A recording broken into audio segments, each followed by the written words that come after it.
Hello, my dear students. I hope all of you read chapter Light, in which I am going to complete all other syllabus. So, I am going to start with difference between real and virtual image. आप सभी को जैसे पता है कि हमने जो पिछला अलग अलग स्थितियों के लिए लेंस के समक्ष किस तरह से प्रतिबिंब मिलता है देखे थे, उसमें वास्तविक और आभासी प्रतिबिंब में अंतर लिखने को आता है। तो प्रतिबिंब में जो अंतर है वो इस प्रकार है कि वास्तविक प्रतिबिंब को हम स्क्रीन पर देख सकते हैं।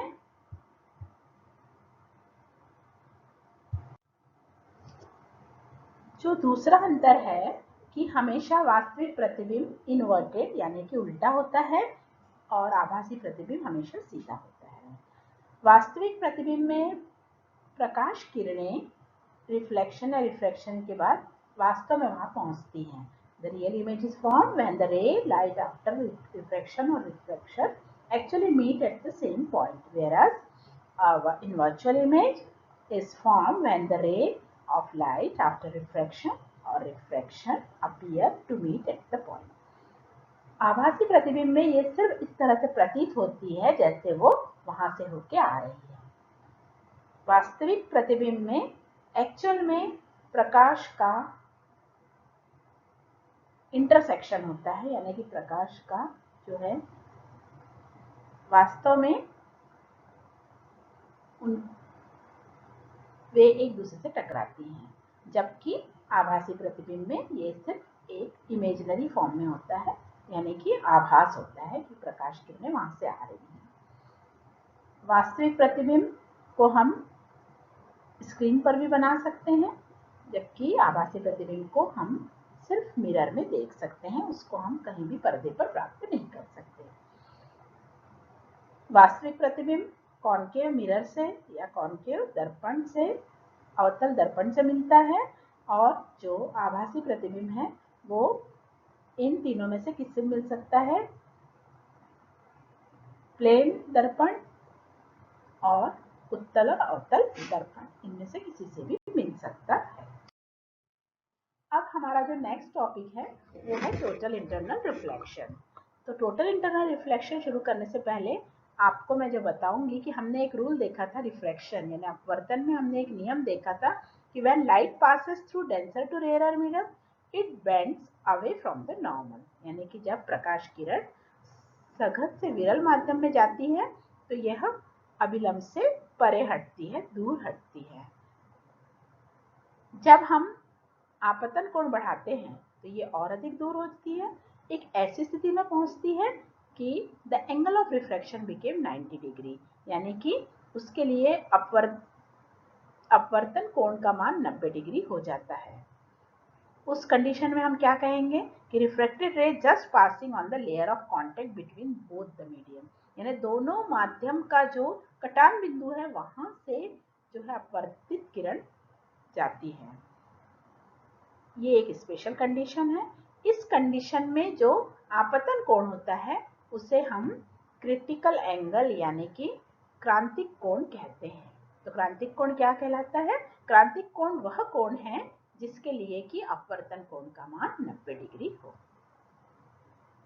अब अपवर्तन कोण को अगर हम क्रांतिक कोण से अधिक बनाते हैं, आपतन कोण को अगर हम क्रांतिक कोण से अधिक रखते हैं तो उस कंडीशन में क्या होता है?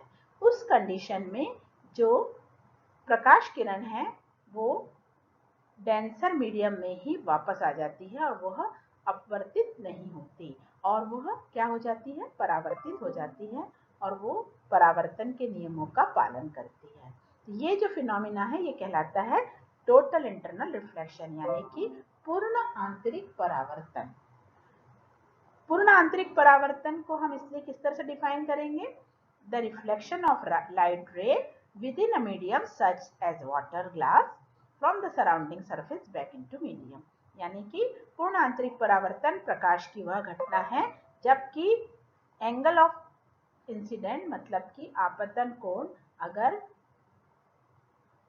क्रांतिक कोण से अधिक हो तो उस स्थिति में प्रकाश की किरण पूर्णतः उसी माध्यम में परावर्तित हो जाती है और अपवर्तित नहीं होती। इसी घटना को हम टोटल इंटररिफ्लेक्शन कहते हैं। यहाँ पे मैं आपको दिखा रही हूँ कि ये प्रकाश किरण वाटर से एयर में जा रही है। वाटर यानी थोड़ा सा सघन माध्यम है और एयर यानी विरल माध्यम है। तो इसमें वास्तव में एक वीक रिफ्लेक्शन यहाँ दिखा रहे हैं, लेकिन ये होता नहीं है। प्रकाश किरण डायरेक्ट क्या होती है, अपवर्तित होती है, एक माध्यम से दूसरे माध्यम में प्रवेश करती है, जिसे कि हम अपवर्तन कहते हैं। लेकिन अब धीरे धीरे एंगल को बढ़ाते हैं तो एक स्थिति ऐसी आती है कि ये जो है 90 डिग्री यानी दोनों माध्यमों के कटान बिंदु से होके जाती है और फिर उससे भी अधिक कर देते हैं हम आपतन कोण को, तो प्रकाश किरण उसी माध्यम में लौट जाती है। ये घटना पूर्ण आंतरिक परावर्तन कहलाती है। तो अब हमारा जो नेक्स्ट है वह इज डायमंड सो स्पार्कलिंग, यानी हमको हीरा चमकदार क्यों प्रतीत होता है। तो इसका कारण है कि पूर्ण आंतरिक परावर्तन के कारण हीरा चमकदार प्रतीत होता है। कि जब भी प्रकाश किरण हीरे के ऊपर पड़ती है तो वो उस पर्टिकुलर हीरे की कटिंग इस तरह से की जाती है कि वो क्रांतिक कोण से अधिक के एंगल से पड़ती है और वो अंदर जाकर अंदर ही अंदर रिफ्लेक्ट हो जाती है। पहली बार अंदर घुसेगी तो वो वहीं के वहीं कई बार रिफ्लेक्ट होगी और रिफ्लेक्शन के कारण वो हमको चमकदार दिखाई देता है, क्योंकि लाइट जो है डेंसर से रेयरर मीडियम में जा रहा है। मतलब हीरा जो है वो कैसा मीडियम है, सघन माध्यम। अब हम इसकी एप्लीकेशन, एक इम्पॉर्टेंट एस्पेक्ट है कि TIR मतलब टोटल इंटरनल रिफ्लेक्शन का एप्लीकेशन यानी कि इसका उपयोग कहाँ होता है। पूर्ण आंतरिक परावर्तन का उपयोग ऑप्टिकल कम्युनिकेशन यानी कि प्रकाशीय संचार में होता है। किस तरह से होता है कि जब प्रकाश किरण सघन माध्यम से बाउंड्री में स्टिप एंगल यानी क्रिटिकल एंगल यानी क्रांतिक कोण से अधिक पर पड़ती है और वो तो पूरी तरह से क्या हो जाती है, रिफ्लेक्ट हो जाती है, टोटल इंटरनल रिफ्लेक्शन होता है। और इसी प्रभाव का उपयोग करके हम ऑप्टिकल फाइबर में उसको लाइट को जो है कोर के अंदर ही कन्फाइन करते, कोर के अंदर ही ट्रैप कर लेते हैं, उसी के अंदर वो रहती है। तो ऑप्टिकल फाइबर की एक स्पेशल डिजाइन रहती है जिसमें कि कोर और केबल, इसके दो तीन एक इम्पॉर्टेंट एस्पेक्ट्स हैं। पहला अंदर का जो रहता है उसको कोर कहते हैं, जो आउटर माध्यम होता है उसको क्लैडिंग कहते हैं। ये सभी जो है ये सघन और विरल माध्यम होता है। कोर जो है सघन माध्यम है, क्लैडिंग जो है विरल माध्यम है, यानी कोर का रिफ्रैक्टिव इंडेक्स और अपवर्तनांक अधिक होता है क्लैडिंग की अपेक्षा। तो कोर जो है वो light caring portion of fibre है, मतलब कि वो प्रकाश की किरण को अपने अंदर ही सीमित रखता है और प्रकाश किरण इसी से जाती है। तो लोअर रिफ्रैक्टिव इंडेक्स किसका होता है, क्लैडिंग का होता है। तो ये जो डिफरेंस ऑफ इंडेक्स है, मतलब कि डिफरेंस जो इन दोनों में अपवर्तनांक में जो अंतर है कि उसके कारण टोटल इंटरनल रिफ्लेक्शन होता है और कोर क्लैडिंग बाउंड्रीज में ही ऑप्टिकल फाइबर काम करता है। ऑप्टिकल फाइबर का जो एक्चुअल कंस्ट्रक्शन है थोड़ा सा मैं आपको दिखाने की, समझाने की कोशिश की हूँ। ये कोर क्लैडिंग है, इसमें टोटल इंटरनल रिफ्लेक्शन हो रहा है। इस तरह से ऑप्टिकल वेव इसमें चल रही है, प्रकाश की किरण चल रही है। यहाँ पे प्रकाश की किरण किसका काम करती है, कैरियर का काम करती है। कैरियर का काम करती है मतलब इसके साथ हम जो भी वीडियो या जो भी क्लिपिंग हमको इसमें डालना है उसको इसके साथ हम क्या करते हैं, मॉड्यूलेशन कर देते हैं। तो प्रकाश की किरण एक्चुअल जो भी डाटा है उसको लेके चलती है और इस तरह से प्रकाश की किरण ऑप्टिकल फाइबर के अंदर से एक माध्यम से दूसरे माध्यम में होते हुए हमारे डाटा को पहुंचा देती है। इसी से हमारा पूरा जो मीडिया है वो काम करता है। और इसका कैसे कैसे कंस्ट्रक्शन होता है, ये कोर है, यहाँ क्लैडिंग है और इसके ऊपर रिफ्रैक्टिव मटेरियल के ऊपर कोडिंग ऑफ नॉन रिफ्रैक्टिव या प्लास्टिक की मटेरियल होता है और ये इस तरह का दिखता है। ऐसा ऑप्टिकल फाइबर एक्चुअल में इस तरह का दिखता है। अब हमारा एक और एस्पेक्ट इसमें का बच गया है, एक और पॉइंट जो है इम्पॉर्टेंट है, difference between pure and impure spectrum. ये भी आपके कोर्स में है कि आपको जो है शुद्ध और अशुद्ध वर्णक्रम में अंतर लिखना है। तो शुद्ध और अशुद्ध वर्णक्रम क्या होता है, जब भी कोई प्रकाश किरण, श्वेत प्रकाश किरण किसी प्रिज्म पे पड़ती है तो चूंकि प्रिज्म का अपवर्तन के पश्चात अलग अलग रंगों के लिए रिफ्रैक्टिव इंडेक्स अलग अलग होता है, अपवर्तनांक अलग अलग होता है, इसलिए प्रकाश किरण 7 रंगों में विभक्त हो जाती है। अब अगर ये रंग अलग से पर्दे पे एकदम क्लियरली दिखते हैं तो इसको हम शुद्ध वर्णक्रम कहते हैं। तो spectrum in which overlapping of different colour, that is called impure spectrum. In other words, in pure spectrum, the color are not distinct and independent, but they overlap. On the other hand, spectrum with each color is distinct and independent is known as pure spectrum. तो अशुद्ध वर्णक्रम में वे एक दूसरे से सटे हुए रहते हैं, एक दूसरे के ऊपर चढ़े हुए रहते हैं, यानी एक दूसरे के ऊपर समाहित होते हैं, इस कारण से भिन्न भिन्न नहीं होते। तो अब हमको एक और चीज इसमें देखना है कि प्योर स्पेक्ट्रम कैसे प्राप्त करता है, method of obtaining pure spectrum. तो प्योर स्पेक्ट्रम प्राप्त करने के लिए जो शर्तें हैं वो क्या है कि प्रिज्म जो है वो उस पर जब भी प्योर स्पेक्ट्रम प्राप्त करना है तो जो सोर्स ऑफ लाइट है वो एक संकीर्ण झिल्ली में से आना चाहिए। कॉन्वेक्स लेंस में होने से पूरी पैरेलल लाइट निकलती है और प्रिज्म पे पड़ती है, तो पैरेलल लाइट पड़नी चाहिए। फिर प्रिज्म पे जो लाइट पड़ती है वो अपवर्तन के पश्चात अलग अलग रंगों में अगर विभक्त होती है तो फिर से एक हम उत्तल लेंस लगा देते हैं ताकि अलग अलग रंग अलग अलग डिस्टिंग्विश होकर डिफरेंस होकर बन जाए। तो इस तरह से एक रेनबो फॉर्म होता है प्योर स्पेक्ट्रम का, और ये स्क्रीन पर हमको देखने मिलता है। तो कंडीशन क्या है प्योर स्पेक्ट्रम प्राप्त करने की? Light must come from very thin slit, एक संकीर्ण झिर्री में से लाइट आना चाहिए। प्रिज्म जो है मिनिमम डेविएशन कंडीशन पे रखा होना चाहिए। मतलब मिनिमम डेविएशन कंडीशन में क्या होता है, एक पैरेलल लाइट जब प्रिज्म पे पड़ता है तो अपवर्तन के पश्चात किरणें जो है प्रिज्म के आधार के समांतर चलती है, उसको हम क्या कहते हैं, मिनिमम डेविएशन कंडीशन। और पैरेलल बीम जो है वो इंसिडेंट होना चाहिए, प्रिज्म पे पड़ना चाहिए, आपतित होना चाहिए, और पैरेलल ही बीम दोनों से निकलकर फोकसित होना चाहिए, इसीलिए हम इसमें 2 प्रिज्म लगा लेते हैं। The condition is fulfilled in spectrometer, इसी कंडीशन को हम स्पेक्ट्रोमीटर में भी करते हैं। तो आपको एक और angle of minimum deviation for prism हम आपको ये भी दिखा रहे हैं। क्या होता है एंगल ऑफ? जब ये प्रकाश किरण आपतित होती है, अपवर्तन के पश्चात जो है वो 2 बार अपवर्तित होकर बाहर निकलती है।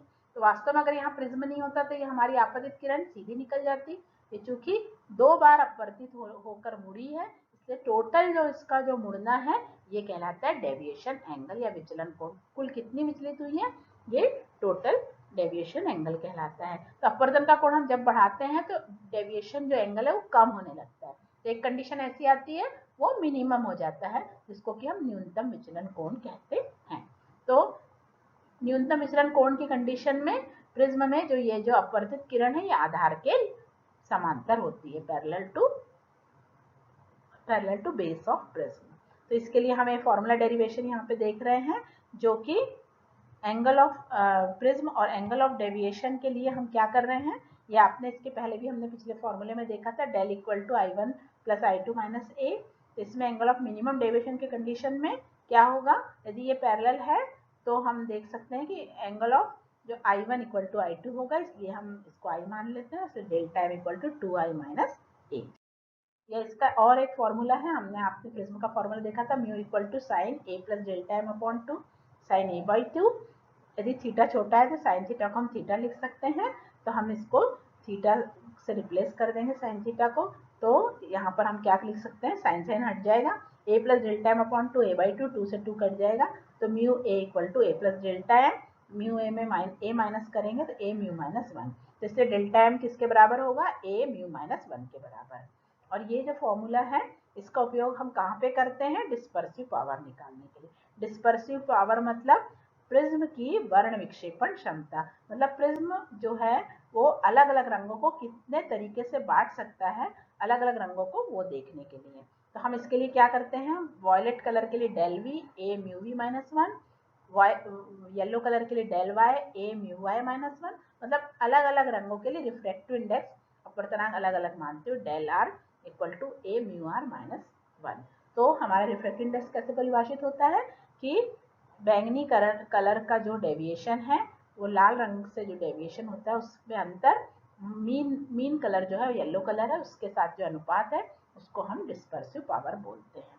तो आपको जो है इसको हम इसकी वैल्यूज पुट अप कर देंगे तो हमारा डिस्पर्सिव पावर का फॉर्मूला क्या आ जाएगा, mu V minus mu R upon mu Y minus 1।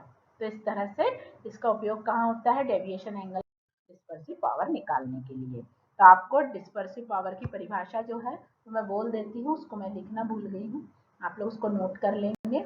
Dispersive power किसी भी प्रिज्म की वर्ण विक्षेपण क्षमता को कहते हैं। ठीक है, थैंक यू।